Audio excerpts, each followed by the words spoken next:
All right, well, I'm going to take over with a very whirlwind tour of the very wild world of lymphoma therapy with CAR T. Now, I'm not going to spend a lot of time on this, and by virtue of a limited amount of time, I'm going to leave out a couple of things. For example, ALL, which I don't think very many of you treat. I will mention at the outset, though, that obviously CARs and BiTEs have a point to be made in ALL. ALL, as a matter of fact, for low-risk patients who are Philly negative and Philly-like negative, may very soon be approaching the time of no chemotherapy with some of these immunotherapies, especially drugs like blinatumomab. So that's very exciting, but that isn't really in general practice for most of you. I will also not be commenting specifically on follicular lymphoma. Follicular lymphoma certainly has an indication for both BiTEs and CARs past second line, but that data is competing with other also very effective therapies, and it's somewhat controversial as to where CARs really should go in the majority of those patients who have very good prognosis. There is a high-risk cohort of follicular lymphoma, but it's a rarer cohort, and it's not as probably important to talk about as the other three areas that we're going to talk about today. So, first thing we're going to talk about is large cell lymphoma, and really what we're talking about here throughout the lymphoma side are the CD19-directed CARs and the CD20-directed BiTE therapies. Those are the ones that have been studied the most. That's not to say that there isn't a plethora of other studies ongoing. There are certainly many, many areas, gamma deltas, NKs, a variety of other targets, CD22, others in B-cell lymphomas, but the ones that are in widest practice and the ones I think that we should talk about the sequencing of and side effects of today are really the CD19 CARs and the CD20 BiTEs. The first thing to mention about large cell lymphoma is, of course, it's not one disease, but several different diseases, and we're getting wiser about how those pathology differences between the cohorts are different immunologically as well as with their response to chemotherapy. So this is one of the more recent publications about this that have now shown that we have, in addition to the standard germinal center and activated B cohorts and the others, subsets of those, double hits and other triple hits, and there are a variety of different resistance patterns that we're becoming wiser about at the outset to make decisions about who should be getting immunotherapy earlier in this disease. And this isn't helped, of course, by the World Health Organization and our other sort of governing bodies who have really, really complicated now the world of large cell lymphoma in terms of how we segregate it into these various cohorts that for the planning of clinical trials and the subset analysis makes it very complicated to sort of figure out exactly what you're talking about when you say large cell lymphoma. They're very different subsets biologically going forward. Having said that, the trials that have been done to date that are in widest understanding and publication are those that have taken all sort of comers based on resistance patterns, largely post-second line, quote unquote, therapy. That's the thing you hear most in terms of how patients are stratified for their decision to go to CAR or not go to CAR, or BiTE, as we'll talk about later. The Zuma-7 study is one of the big ones that was sort of the lead off for the approval of Axi-cel, which is, along with Tis-cel and Lysocell, the sort of big three that are the CD19-directed CARs that are in largest use now as FDA-approved therapies for patients post-second line treatment. What you can see in this particular study is that it was large cell, including large cell treated with auto transplant, that was being compared to the CAR here. So it was best therapy, so-called standard of care, including auto transplant, which is what, of course, had been the standard of care for people who were failing a couple lines of therapy heretofore. So it was a good study in terms of the comparison. And of course, everybody's very familiar with this. It's been presented several times at national and international meetings. There is a significant advantage over standard of care, including auto transplant, in second line therapy. Again, taking all comers with large cell lymphoma, and that is not segregating for particular subsets, as we'll talk about a little bit later. Lysocell in a like fashion has been compared in trials very similar to what we saw in Axi-cel, and not surprisingly, we see about the same thing. Now, what you're seeing in both of these graphs is that the preliminary sort of survival and event-free survival is in the sort of 50% range, but in the longer term, when you're getting out 5-6 years, it's about half that. You sort of settle in the sort of 25 to 30% range. There are long-term survivors, people who are long-term suppressed with their large cell lymphomas. Generally speaking, these are not the high genetic risk patients. That's something that's coming out from some more recent studies. So again, we're getting wiser about which of the genetic subsets benefit the most and enter the longest term survival. The other big thing to present that was brought up by Dr. Hashmi's talk is that this background of an inflammatory milieu hasn't played as much role in terms of T cells and responsiveness in large cell as it has in other more chronic diseases we'll talk about, like mantle cell and especially CLL. T cell cripples in CLL are much more common than they are in large cell lymphoma. And so the data in large cell lymphoma isn't just a biology of the large cell lymphoma itself, it's the biology of the background T cells, which aren't as damaged in this disease as they are in some of the other chronic lymphomas, in which you're sort of behind the eight ball for autologous T cell products that are made from those patients' T cells. So one thing we'll talk about later is how we might overcome some of this stuff with some more recent studies that have tried to address the T cell problem in patients with B cell malignancies. So taking all comers, the axicell, lysocell, and tisocell data compared to one another, the big thing to keep in mind is that the difference between axicell and lysocell, tisocell is that axicell has a CD28 moiety that is driving the T cell, and lysocell and tisocell has a 41BB moiety that's driving the T cell. The CD28 moiety is a stronger moiety. It tends to drive cells more quickly early, and so there's higher incidence of cytokine release syndrome and a somewhat higher incidence of central nervous system problems. There isn't as high an incidence with with lysocell and tisocell, as you can see for the grade 3 ICANS, the second towards the last. They're quite different between those cohorts, and that's really the main difference. The other big difference is, though, that when you drive T cells very strongly up front, you have a better tumor effect initially and a sort of faster fall off of T cell response. So CD28 tends to overdrive T cells, which is very good for the early phase of response, but then tends to tail off, whereas the 41BB is a little bit of a slower response and has a longer tail typically, notwithstanding these issues of background inflammation and how they affect the T cells separately before they're even collected from the patient. But again, in large cell lymphoma, that's not as big a problem as it has been for mantle and CLL.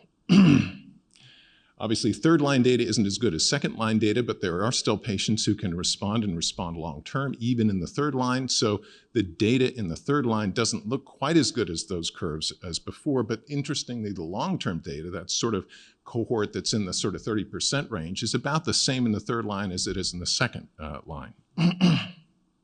Now, the other thing to mention is that CAR-T isn't the only advance in large cell lymphoma. There's been a lot of other drugs that have come on the scene that have made a big difference in this sort of second-line therapy cohort that's failed 2 lines and is contemplating going to CAR-T.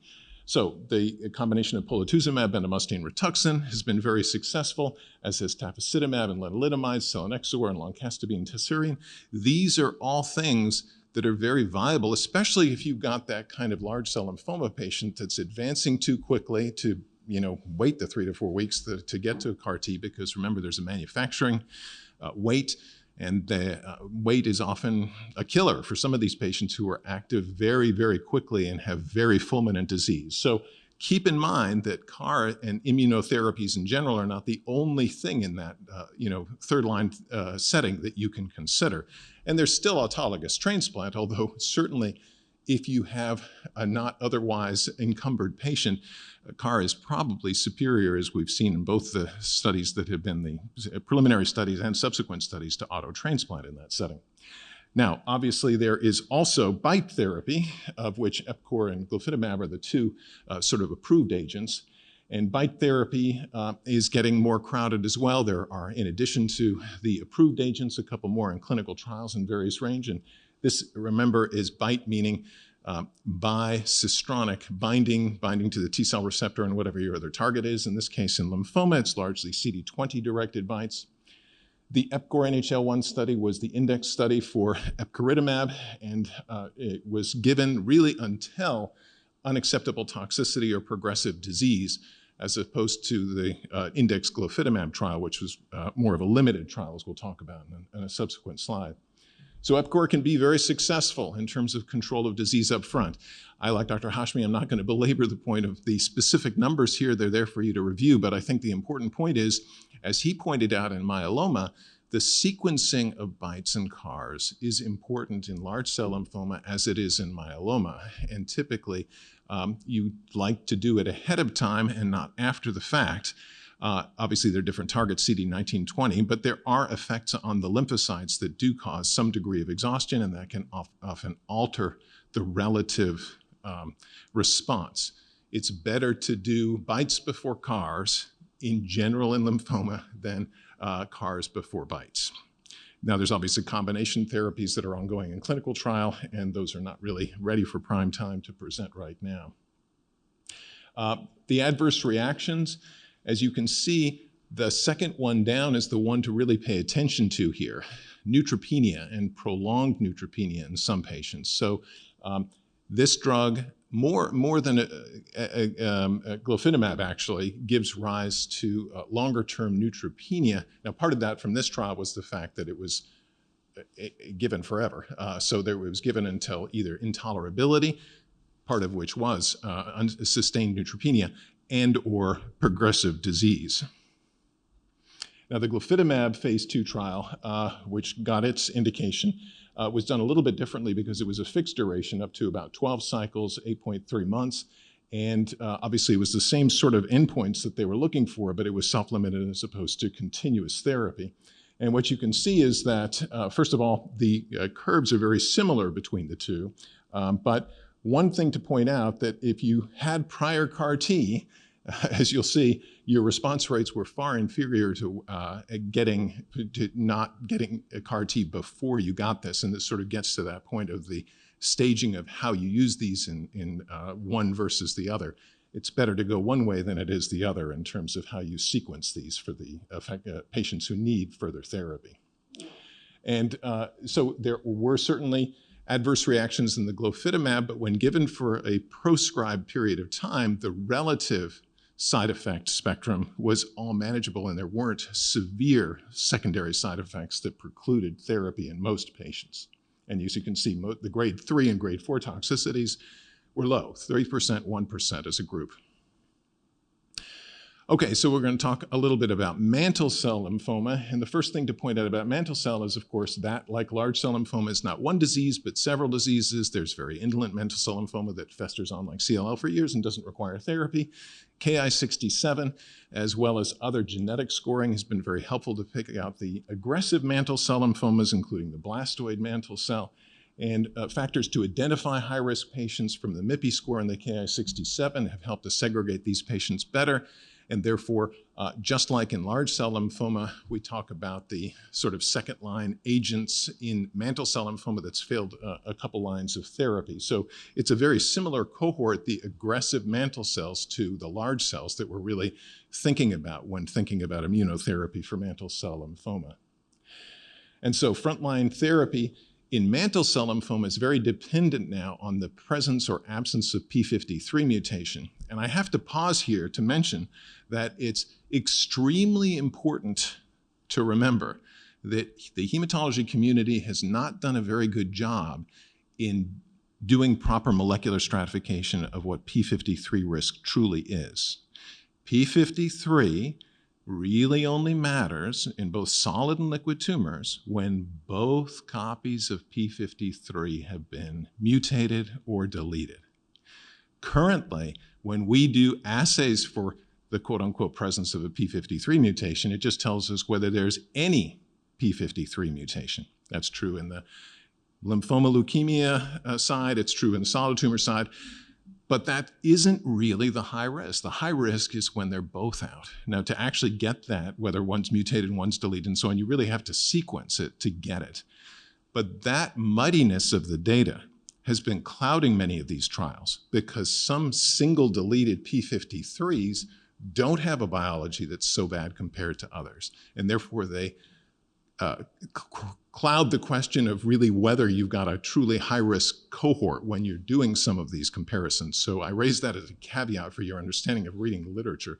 Soon, I hope, we're going to get around this. Like, for example, in MDS-AML, we know that if you have an allele frequency greater than 23% for P53, that's probably a double knockout. We don't have that kind of similar data, though, as to what the allele frequency in like mantle cell is that really guarantees that you have a very high likelihood of having both genes deleted.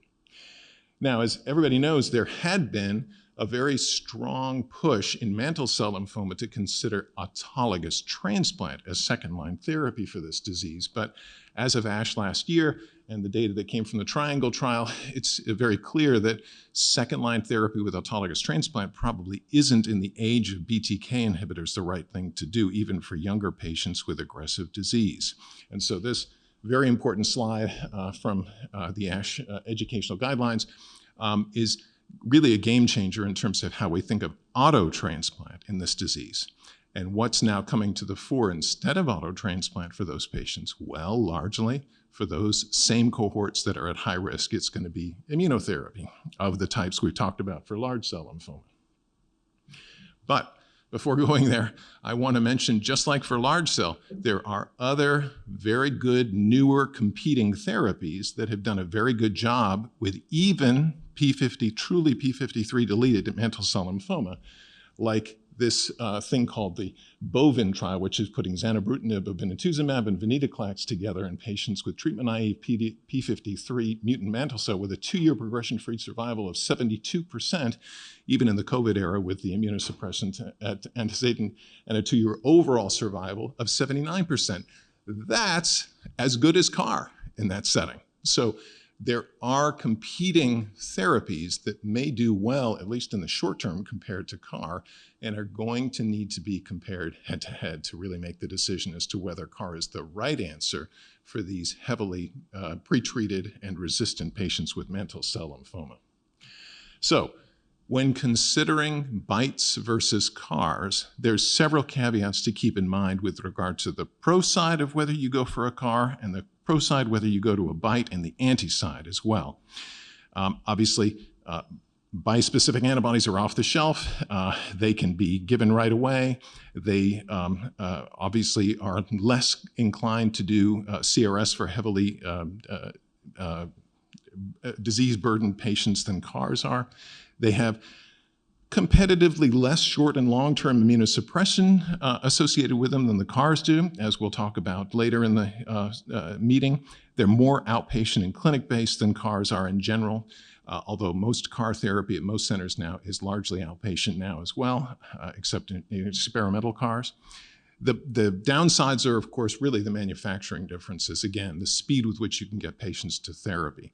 And that may make a big difference in getting patients there. But then you've got other competing things like triple therapy in the BOVIN trial for the heavily pretreated patients or the patients who are very resistant. So quick comments about small cell CLL.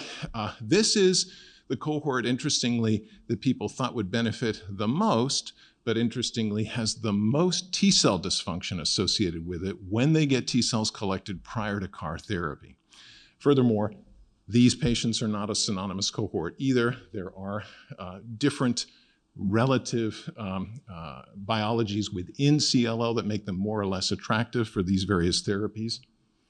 And so there's sort of a paradigm for frontline therapy, again, relying on the P53 mutants as being the highest risk, but I will raise that same caveat that I mentioned before. It depends on your methodology of determining how they're P53 mutated as to whether you get a truly high-risk cohort. So the strategy, of course, has largely been a difference between time-limited therapy with venetoclax, obinutuzumab, a BCL2 inhibitor, and a CD20 antibody versus BTK inhibitor therapy, which continues on with second-line therapy, either switching to something else, and third-line therapy being something like pirtobrutinib, the most recent BTK inhibitor, versus consideration of CAR-T based on the Transcend CLL 004 study with CR rates of 20% and duration of at least 1 year. But, you know, pirtobrutinib, as per the Bruin trial, also gives very similar results now. So there's a BTK inhibitor in this cohort that works well and may rival for what you're seeing in CAR-T. And again, it's not that CLL is intrinsically itself resistant. It's that the T cells that you get from CLL patients are often quite inferior to that you get from other lymphoma patients. And so the bovine trial I want to mention here as well, because just like in mantle cell lymphoma, triple drug therapy has had a very good control of even high-risk p53 deleted patients in that setting as well. And you can see that there was at least partial responses, but a lot of complete responses for the best response in this, comparable to what you see in CARS in that setting for resistant patients. So for refractory relapsed CLL, there is still a small cohort that might be eligible for allotransplant, but for a like fashion of the T-cell dysfunction that happens. T-cell dysfunction happens after allotransplant at higher rates of graft versus host disease, infection, and death as well. So allo is not generally the greatest therapy in CLL either. So autologous CAR Ts have problems, allotransplant has problems. 3-drug therapies may win out over CARs in this cohort, but we desperately need direct comparative trials to answer those questions in this cohort of patients. So again, this is something that I'm sure many of our other people are going to talk about, this T-cell dysfunction that dogs the field for at least autologous T-cell use. I will mention, of course, as everybody is aware, that there's allo CAR Ts that are coming down the pike that may make a big difference, and those like off-the-shelf BiTE therapy may make a very big difference in terms of the overall function of the T cells, although their duration of response is more like a BiTE therapy than a CAR, because they don't last very long. That's the big difference between auto versus allo, but in this challenging situation in which T cell physiology becomes a huge problem for the overall response, it may help. Longer term issues, we have a couple of other great speakers who are going to go over some of these things, but I'll just mention in passing that for the CD19 CARs, certainly there are late bacterial and viral infections and things like immunoglobulin suppression that become a long-term issue, and supplementation with IVIG is very commonly done for these patients. We do it about every 8 weeks based on levels of IgG in the blood when we follow these patients. There is certainly prolonged cytopenias in the CD19 CARs, as there is for the CARs that are used in myeloma as well, especially neutropenia, which is a problem. And that it can, as Dr. Hashmi pointed out, be overcome by giving patients autologous cells. And that's been shown in the CD19 literature, the same way as it's been shown in the myeloma literature for CARs as well.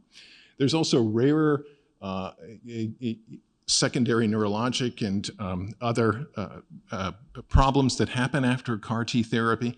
But again, we have 2 speakers who are going to be speaking to this issue later today. So I'll just finish by saying that there are paradigms of how we treat each of these things. So none of those things that I've mentioned should preclude consideration of BiTE and CAR therapy, but all of them need to be followed closely and are reasons that coming to meetings like this and getting updates about what the standards of care are for follow-up and treatment of these things is so vital for making this safe for patients in the long term. And so, as I'm running out of time, I will pause here and ask if there are any questions about the world of lymphoma, which I know I went over very, very quickly.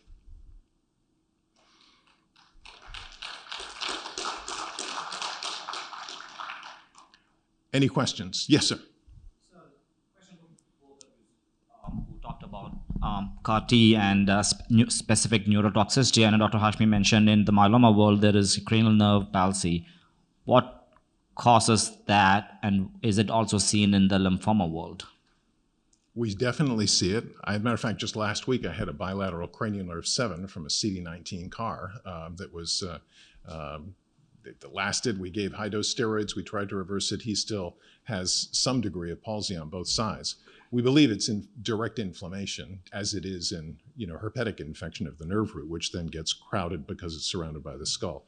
So these inflammatory things that happen in the central nervous system can be, thinking problems and reasoning problems, but they can also be cranial nerve problems, inflammation. And if they're in a bony canal, you're going to get a facial nerve 7 just like you would in a herpetic infection.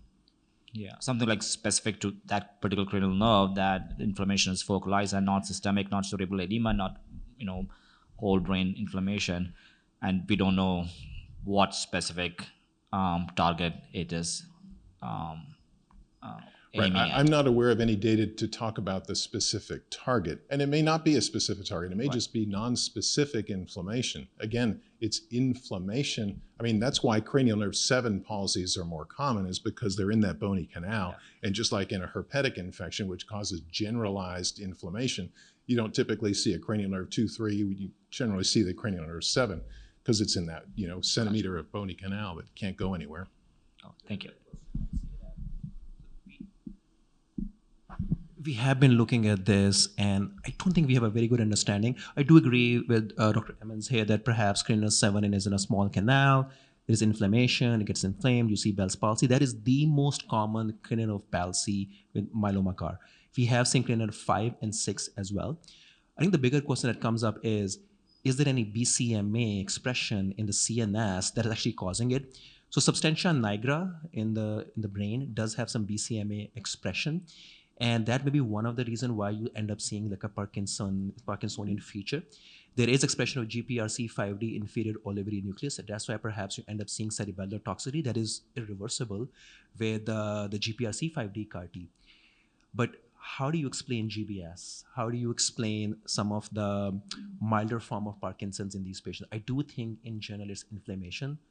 But beyond that, we don't know a whole lot about this. We actually done functional MRIs in these patients who have Parkinson's and GBS.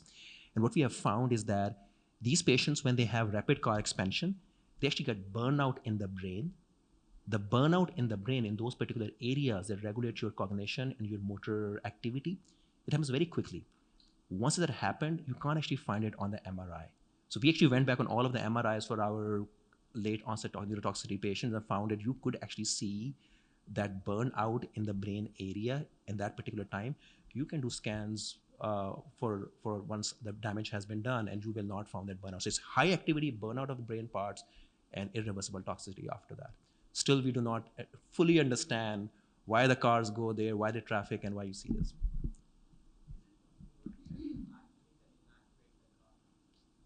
You can activate or inactivate the CAR. So we have given high-dose cyclophosphamide to completely wipe out the CAR, and we have not seen any significant improvement in the neurological toxicity in these patients. So we have multiple patients who have gotten the depleting doses of cyclophosphamide, and because I think the damage has been done already, so there is no irreversibility for those patients. That's why we're giving dexamethasone. If the ALC is very high, give dexamethasone, bring down the expansion so that you may not see. But you have to act very quickly. It almost always happens in that 2 to 4 week window. You see the rise, hit them with steroids so that it comes down, it doesn't cause these neurological toxicities. You have to, if you need more data, you need to be careful about this. We are just starting to learn about this more now. Excellent, thank you. Any other questions? Yep.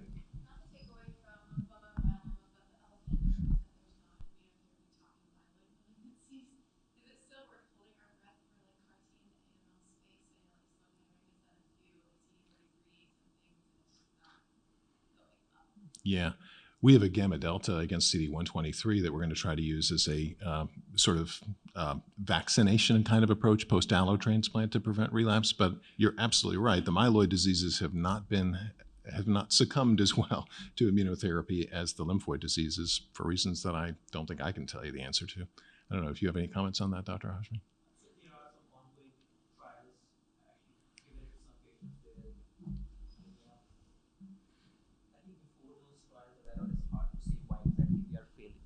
Why exactly you are failing to actually cure these patients with leukemia.